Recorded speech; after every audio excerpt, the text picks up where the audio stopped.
Hello, dear friends. Greetings to all subscribers, viewers, and new subscribers. Today, I will be hosting a live stream. I'm sure this live stream will be filled with the ideas and efforts of many people who have put their work into the concepts that are being brought to life. All of these ideas will be implemented. And that's what I'm going to tell you about today. The title of today's live stream carries a deep meaning, the meaning of the future, the meaning of those ideas that you, dear viewers and subscribers, ask about. What should be done and how should it be done? I will tell you what I have learned. I will talk about which concepts will be developed and how these concepts will change the fate of Armenians as a nation, of the Armenian world, and how these concepts will continue on forever. I will tell you about what is happening, about what Armenians in different countries around the world are planning. What consequences will this lead to? What is the meaning behind it? That is what today's live stream is about. I don't know whether it will be long or short, but I am absolutely certain that today's live stream will be very important. It is already important in its meaning from Van to Ararat. I am going to tell you a very important story. This story is one of the stories I will share during this live stream. This story is a story of forerunners. How did it all begin? Why did I become the person I am today? Why did others who taught me become who they are?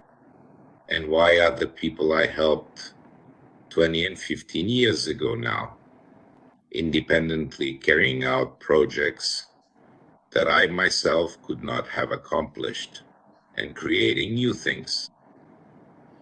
And now I have the great honor of presenting these projects.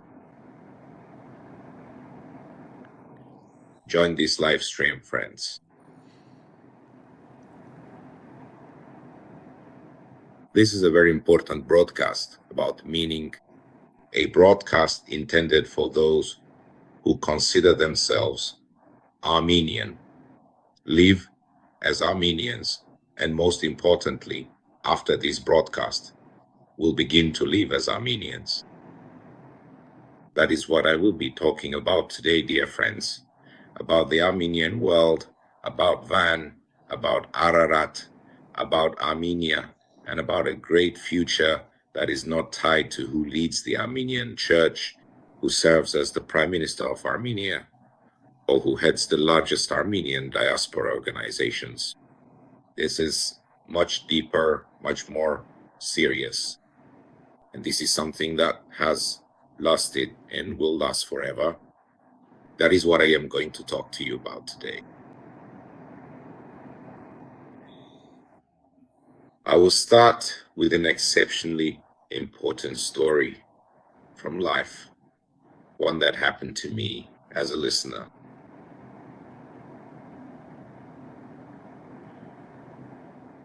I was approximately 7 years of age at that time. It was 1982.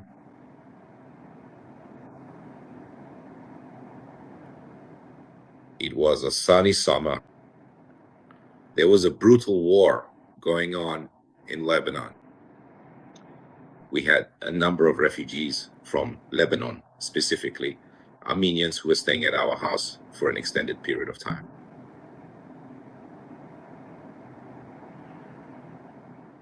At that time, I didn't speak Armenian at all. I didn't know the language in any form. I knew about 50 words in the Erzurum dialect, in Western Armenian, 20 words in Tbilisi Armenian, and probably 5 or 6 words in Yerevan Armenian. And even those I knew only in fragments, without knowing any verbs or pronouns. In fact, I didn't know the language at all. And even many of those words, like the ones used by Tbilisi Armenians, such as Chufsti, Sapun, Krauki, I didn't even realize were Armenian. Nor did I know the Western Armenian words. My grandfather used the phrase, "Ey shitsak," as the harshest curse. I didn't even know it was Armenian. I was 7 years old. 7 years old. And I could only talk to Armenians from Lebanon, refugees from the war who were temporarily staying in our house. They lived with us for about 5 days.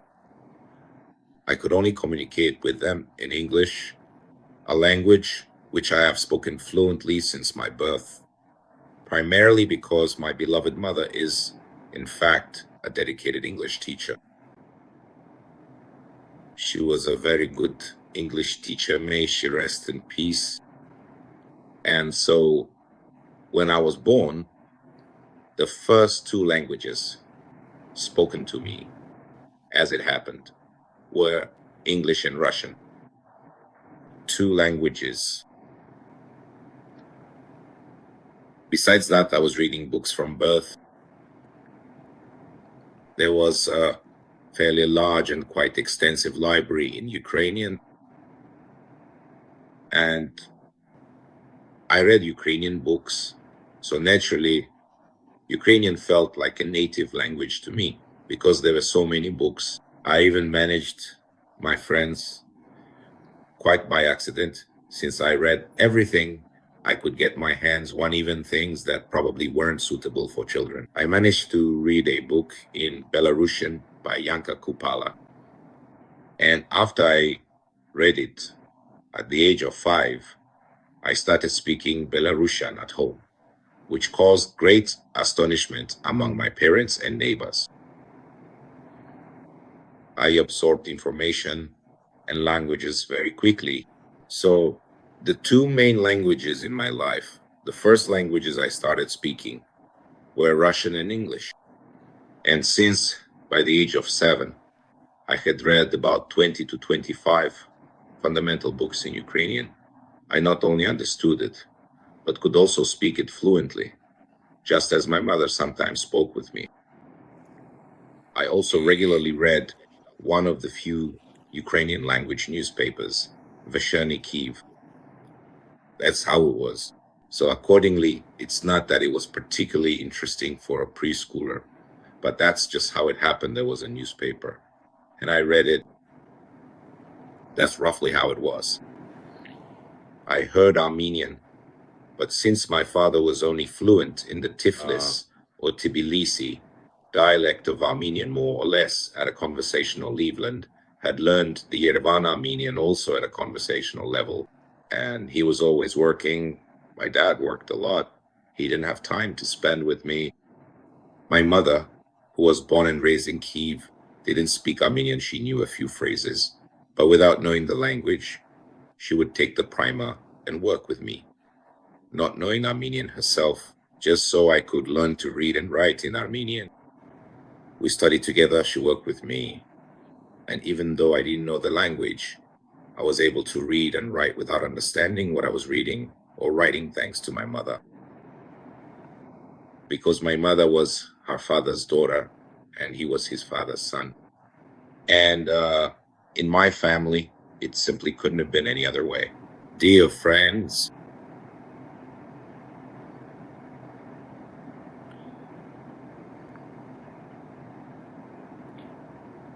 that's what I wanted to start with. And now, a very important story related to one of my many conversations with Armenian refugees from Lebanon who were traveling from the Soviet Union to Austria and then on to the Netherlands.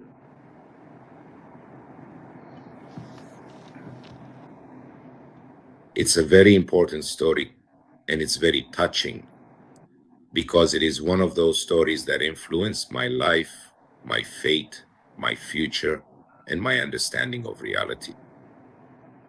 I always kept all of this inside me as a cherished secret, all these stories. In Yerevan, I was just an ordinary Yerevan Soviet boy. In Kiev, I was just an ordinary Kiev boy in the courtyard. I had no one to share the meanings I held in my mind with. They were completely foreign to non-Armenians, and they were also foreign to Armenians who had been shaped by the Soviet Union. I nurtured everything I knew within myself. It became my core, my strength, my ability to move forward and to overcome. And now I will tell you about a truly memorable conversation I had entirely in English. I was a mere 7 years old at the time, and I was speaking with a rather thoughtful and quite serious 36-year-old Lebanese Armenian individual who took our entire conversation very, very seriously indeed.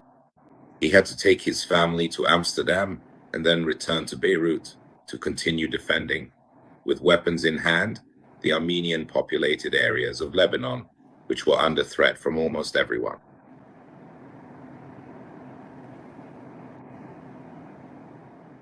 I was born in the year 1975. The fascinating and poignant story that the Lebanese Armenian individual recounted to me actually transpired in the year 1973. In historical Armenia, on the Armenian highlands, at the very north of Iraq, there is a small town called Ahmadiyya.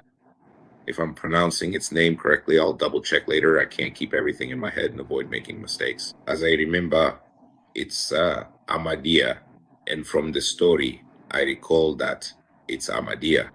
There are no Armenians in this town. In this town, which is populated half by Kurds who are originally from Turkey, as there have always been many Kurds there who fled after the Turkish-Kurdish clashes. Some of the Armenian officers stayed there in 1973. An officer who had successfully completed had indeed received a comprehensive and full military education, first within the esteemed institutions of France, and subsequently within the equally rigorous educational establishments of the United States. Following this extensive and specialized training, he later joined the dedicated ranks of Armenian volunteers, a courageous and unwavering group who, throughout the entire 21st century, steadfastly continued their arduous and vital struggle for the freedom and liberation of Western Armenia. This significant historical period was precisely the year 1973, and the officer's distinguished name was Egia. He resided in the town of Ahmadiyya, a location situated strategically on the border with Turkey, for a period of approximately 7 days, a brief but notable stay. And during those 7 days, he told Kurdish children about the history of the Kurds, the history of the Armenians, and the history of those who have owned the land and had possessed it for thousands of years. Because modern northern Iraq and northern Syria are lands that have belonged to Armenians for millennia. Kurdish teenagers who roamed all around the surroundings of Ahmadiyya shared with him in Kurdish, since Yahya was fluent in Kurmanji and Sorani, the two main Kurdish languages that they constantly found stones with Armenian inscriptions that they found, khachkars, cross stones. And it is said that once they unearthed a warrior's grave and brought Yahya a sword with an inscription in Armenian. It translated, may sets out, reach his destination. And so one day, just before Yahya was to cross the border and enter Turkey to join the Kurdish units valiantly fighting for their cherished freedom, an old Kurd from Ahmadiyya and two eager teenagers approached him, carefully bringing the ancient sword. This is an incredible story. You can't even imagine the impression it made on me. And what will you hear next? The Kurdish individual informed him that his father's given name was Ashat, and that their family originated from the region of Azinka. Subsequently, they found themselves in the town of Ahmadiyya, having been displaced during the tragic events of the genocide. He said that he had forbidden his grandchildren to say that they were Armenians. But to Yahya, they wanted to confess. The Kurd did not know Armenian, nor did his grandchildren. The boy stood there nodding. Two young Kurds, 15 and 16 years old, who were actually Armenians. At night, Kurdish soldiers came from the Turkish side and took Yahya away. They made the crossing. This is an amazing story, my friends. It truly is remarkable. 2 days later, a battle took place. Almost the entire detachment, consisting of several dozen people, was wiped out.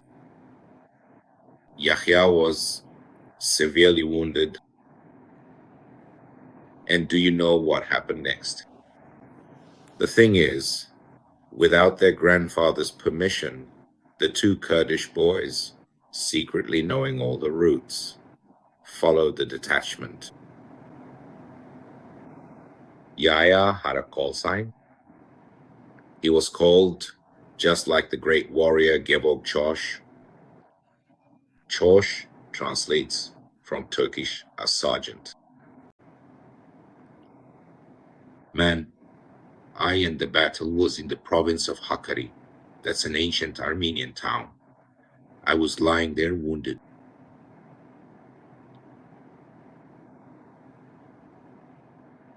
And Kurdish teenagers who had secretly and stealthily followed the unit, no one had even noticed them at all. They eventually found the severely wounded Yahya, who was in great pain.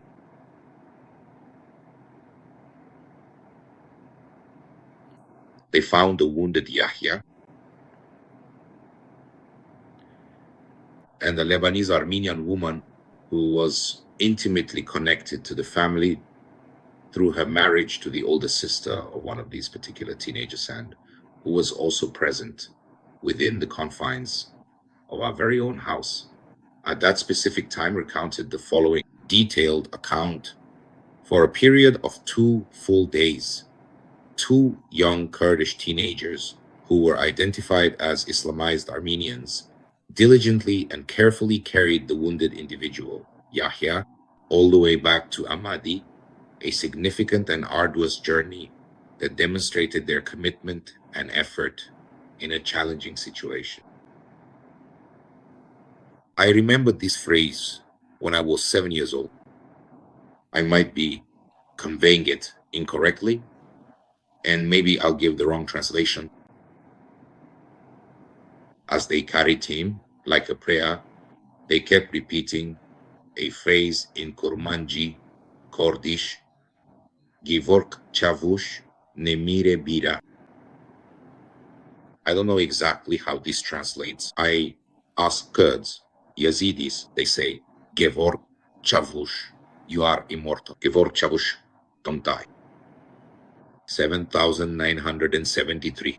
Gevork Chosh, not in peace. Not in peace. They carried him over.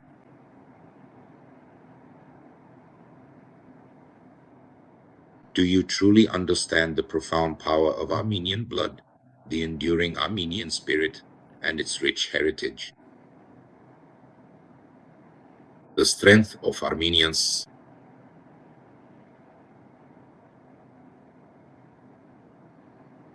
This is a very important story with meaning, which explains why Armenians are eternal, why the future of Armenians does not depend on temporary politicians, temporary clergymen, or temporary leaders of diaspora organizations. Man, I was very impressed. I remember this Kurdish phrase since I was 7 years old. Gevog, Chosh, not in peace. And now let's talk a little bit more about the actual meaning of this. Why am I telling all this, and for what purpose? I am telling this for those whose hearts beat Armenian and who are able to hear. For those who do not understand, they will simply pass by, and that is very good.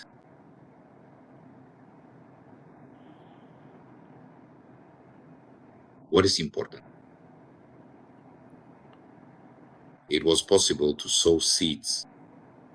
These seeds have been sown over the past 100 years.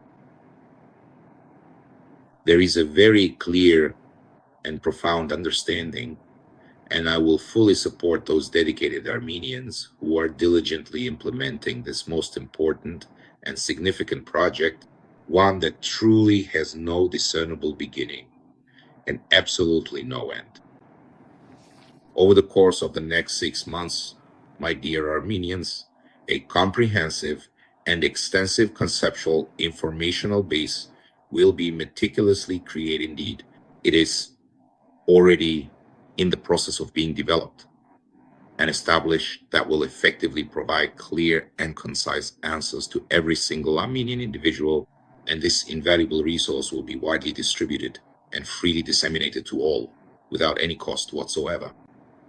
Naturally, it will provide answers to every Armenian, to everyone who sees their life and future within the Armenian world, to all the fundamental questions of meaning and ideas. Why be Armenian? How does an Armenian live? Regarding all of the most important and significant aspects of Armenian history and culture, I will do everything I can to support the wonderful people who organized this project, whom I know and have been helping since 2007 for 18 years now. I will make every conceivable effort, informational, financial, and every other kind of support to fully support them in every way possible. Information about this project will be distributed over the next 6 months in the YouTube sponsors section until it is ready. That is, all YouTube sponsors will be able to watch and understand what is being done. And also in the section for those who support with donations, helping the Armenian Encyclopedia, a section dedicated to the Armenian idea will be created there in the coming days, where materials will be published and where all the organizers of the Encyclopedia 28 people will listen to your opinions, comments, corrections, and additional ideas. Also, all activists who genuinely wish to participate directly will be fully able to join the comprehensive discussion in a separate and exclusive Telegram group accessible conveniently via the official Telegram channel and actively take part in all the proceedings. All of this is currently being prepared technically and will be implemented.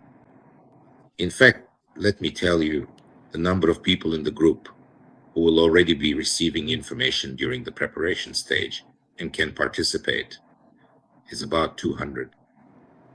Afterwards, all this information, once ready, will be distributed to all Armenian communities. The goal, you ask why? So that, once again, Armenians in Latin America, Africa, North America, and Europe will think alike. If Armenians had thought the same way as they did in the 90s, in 2020 and earlier, events would have unfolded completely differently. In addition, I wish to inform you that groups of esteemed analyst scholars will be diligently creating similar blocks, developing projects for all peoples who possess Armenian ancestry, whether full or partial. I talk about these peoples, there are a great many of them. They live in the Balkans, in the Middle East. This is a global effort. I will be assisting the organizers, specifically the operational managers, of course, who are deeply involved in this important work.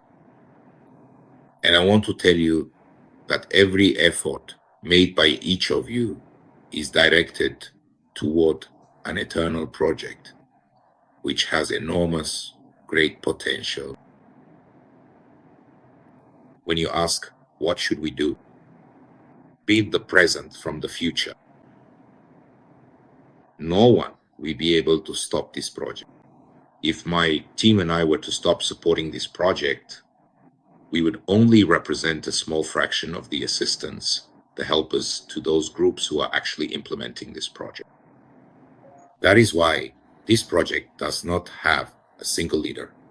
It has coordinators, 50 of them in different countries around the world, and it will continue to be implemented. In connection with the ongoing and significant development of this important project, this particular broadcast will be meticulously translated into a comprehensive array of languages, specifically including English, Armenian, French, German, Arabic, Kurmanji, and Turkish. This extensive linguistic effort is strategically undertaken to effectively attract a considerably larger and more diverse number of individuals and communities from various global regions, thereby broadening its reach and impact.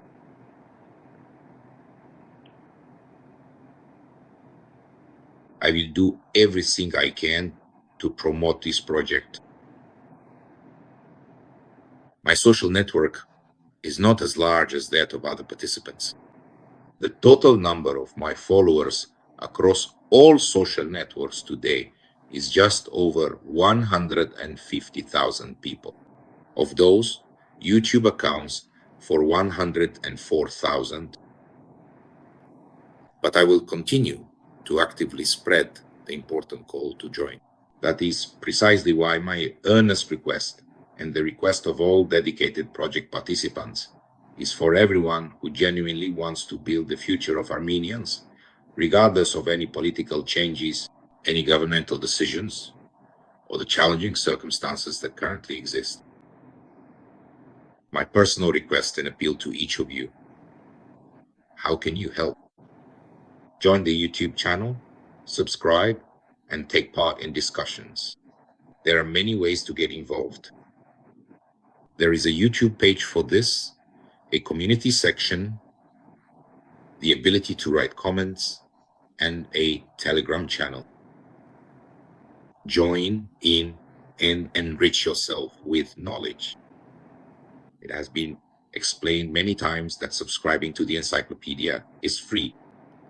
It is in the encyclopedia that a section with different access levels will be created on the Patreon platform.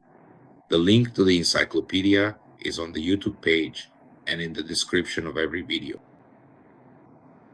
Those individuals who truly and genuinely want to support this significant global world-scale idea, please consider supporting the dedicated authors of this comprehensive encyclopedia.